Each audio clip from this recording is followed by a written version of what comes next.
Here we go then into the tram lines. Are we going green? The answer to that is yes. Here we go, down in towards turn one. Good start for Bruno. And as well, keep an eye on Bobajov as he sweeps his way through. I think he's gone down a little bit in the field. I think he's about P6, P7 at the moment now. As through goes, I think, Vicente Capella, who's got up into second place now as they make their way through the infield section. They go through the pinch point of turns 3 and 4. They're all fine and clear as the rest of the field now slot in through turn 7. Again, nicely done side-by-side action just in the background as everyone gets away. And look at this already. Bruno Priam breaking away at the front on his own. But again, you don't want to be in that position as all to the inside there. That was getting a little bit fighty. Achilles Peruzzi trying to get down the inside in that opening section there. You can see Antoine Vinet, who is under pressure from the rest of the field behind. So crucially, the odd side of the grid, the inside line, got the better start here. Again, we do see that as a common trendsetter here at Valencia, the inside row getting a better getaway.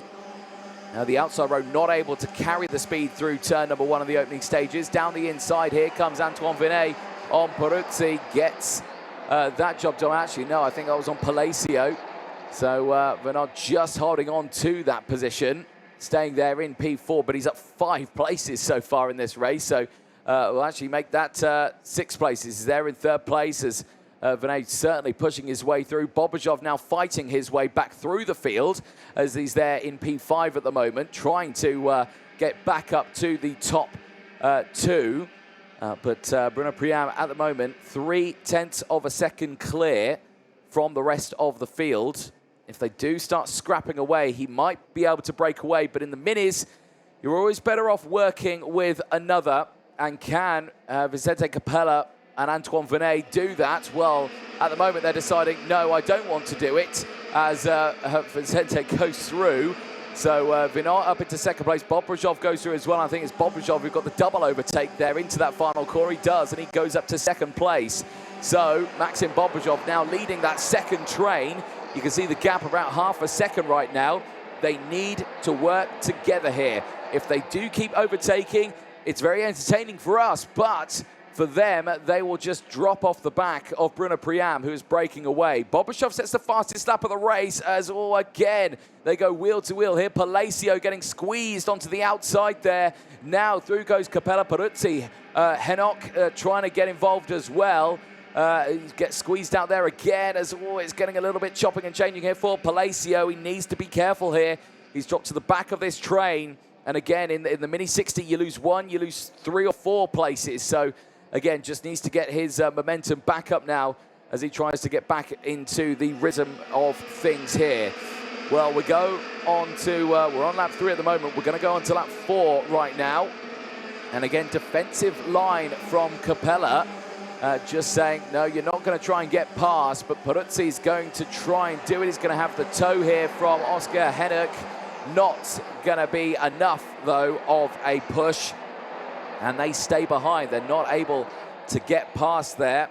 Vicente Capella holding on to P4 at the moment. Albert Tam, fastest driver at the moment. He's trying to make his way through the field. There he is, Albert Tam in the 8-1-2, just trying to get his way past Rajay Kostreva as he's trying to get through. Palacio, I think, has dropped down now into P8 as well as he goes wheel to wheel. Tam trying to get through there, down in towards turn 11. Back here a little further up the field. And still, Vicente Capella trying to hold off from the rest of the field. Vinet has got up into 3rd place. 6 places gained. He is trying to close in on the top 2 here. And I've got to say, Bobajov has closed in on Bruno Priam. Now, we're only halfway point of this race. Is he going to try and maintain that momentum and just get past straight away? Or is he going to stick to that rear bumper and push Bruno Priam away from the rest of the field? That is what they did in the final yesterday, but it didn't work out on that final lap. He wasn't able to get past Bruno Priam. So is Bobajov just going to use that fastest lap, use the momentum that he's got to just get past straight away and try and hold on to it? That's going to be the question that we see in this race. But right now, they will stay line astern. Bobajov, though, with that fastest lap of the race, he's got the momentum. He knows he can probably get past, but refuses to go for the move just yet. Stays behind as they go through 11 and 12. waiting for the right opportunity. Could it be into this chicane? We've seen all the overtakes happen here. The only question is will Bruno Priam go defensive? If he goes defensive, it gives the green light to Bobajov. But Bobajov knows better here, and he stays behind. He will push Bruno along here as they try and break away from the rest of the field, and they are doing that right now. Once again, carbon copy of what we saw from the final yesterday.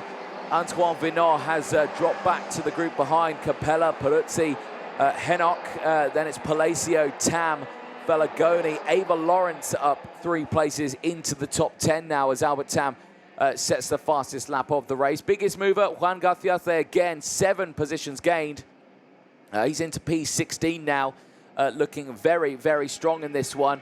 Jan Gazielek managing to get past Min Jae Kim, who's dropped to 19th place. Maddox Mason now up into the top 20 as well, getting past Lena Salamanca, who is now in 21st place, back in her original starting spot, so she's still having a good race in 21st place. Still no change between the top 2. Here's the second group, the trio here of Vinon, Capella and Peruzzi.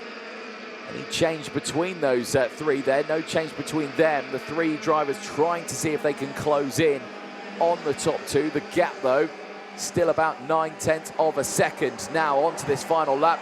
This is where that gap will come down. Bobajov trying to go for the move in towards turn 1. Bruno going defensive now into every corner. This will give Vinot, Capella and Peruzzi the chance to close in, only if they continue working well together. Here, though, Bruno Priam knowing exactly what he needs to do here. Got the perfect defensive line through all the corners. Just taking the normal line here through the fast, flat-out triple apex. Defensive into 11. Forces Bobajov to the outside. Bobajov again will try and get the overlap here on the exit. Can he get a wheel alongside? The answer to that is no. He can just try and get his nose cone there, but not enough to get his wheel alongside. And Bruno Priam leads going down the back straight. Oh, here we go, side by side in towards turn 15 and 16. That is not where you want to try and get the overtake done on the fastest part of the circuit. Well, Maxim Bobajov, he tried it, but it didn't work out. Bruno Priam had the power, had the momentum, and takes the first win of the weekend in the Mini 60 category. Perfect start to the weekend, but Maxim Bobajov wheel to wheel with Bruno Priam through turns 15 and 16 on that final lap. He knew yesterday it didn't work going into that final chicane, so he's tried a new location, and that is as close as you can get it. Brilliant stuff then for the top 2. A little bit of drama into the final chicane on that final lap. Some drivers not making it across the line. Big shame for them. I think Elias Boulier was the driver not able to cross the line at the end of that race, so hopefully he is okay going off at that final chicane. But for Bruno Priam, that is a superb result. Great way to start the weekend then ahead of Maxim Bobajov. Antoine Vinay finishing in 3rd place ahead of Lucas Palacio. Albert Tam finishing in 5th place after gaining 5 places in that race ahead of Achilles Peruzzi. Oscar Henok finishing in the top 10 in P7 from Vincente Capella. Werner Guth finishing in 9th place ahead of Ava Lawrence, who rounds out the top 10. Augustine Felagoni ahead from Kostreva. Then it's Mason, Zucchetto and Oscar Singh. Maddox Mason finishes in 16th place, 6 places gained ahead of Kim.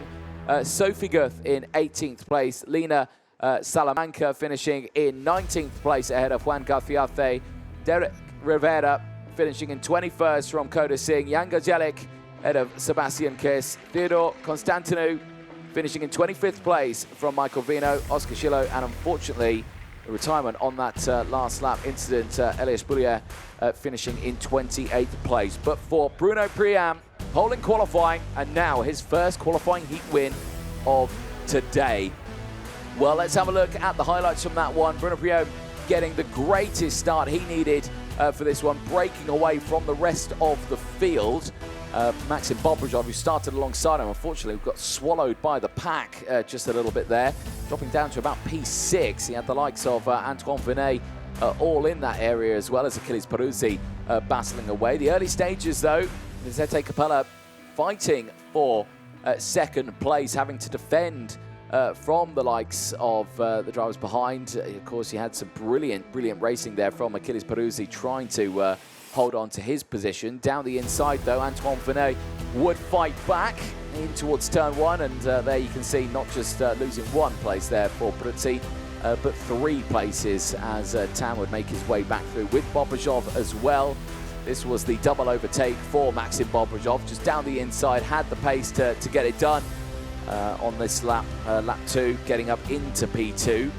It's from here where he really tried to just close in the race leader. He did successfully close in Bruno Priam at the end of the race. Not close enough, though, to get the job done. More racing in the background, and yeah, this was the moment there where Capella just dropping down the order. The driver has started this one on the second row of the grid, finishing in P8, so unfortunately getting squeezed out of the train there. And there you can see that's a prime example there. You lose one, you lose several, and yeah, almost getting squeezed onto the grass there, so clearly not the racing line he will have wanted. Still, no change at the top 3 at that point. They had stayed the same. This one, though, near miss there for Achilles Peruzzi, trying to go down the inside there at turn number 1. There was the spin on that final lap, and well, that is why one driver went off the track, and why did we get another one on that final lap? That is the ultimate question. This was the bravest move we've seen this weekend. Maxim Bobrajov down the inside through the flat-out double apex right-hander of turns 15 and 16. Just didn't have the momentum to get it fully alongside into the braking zone, and Bruno Priam covered off that attack and takes his first win of the day. 50 intermediate classification points goes his way as he tries to hunt down another maximum points scoring opportunity at day 2 here at Valencia.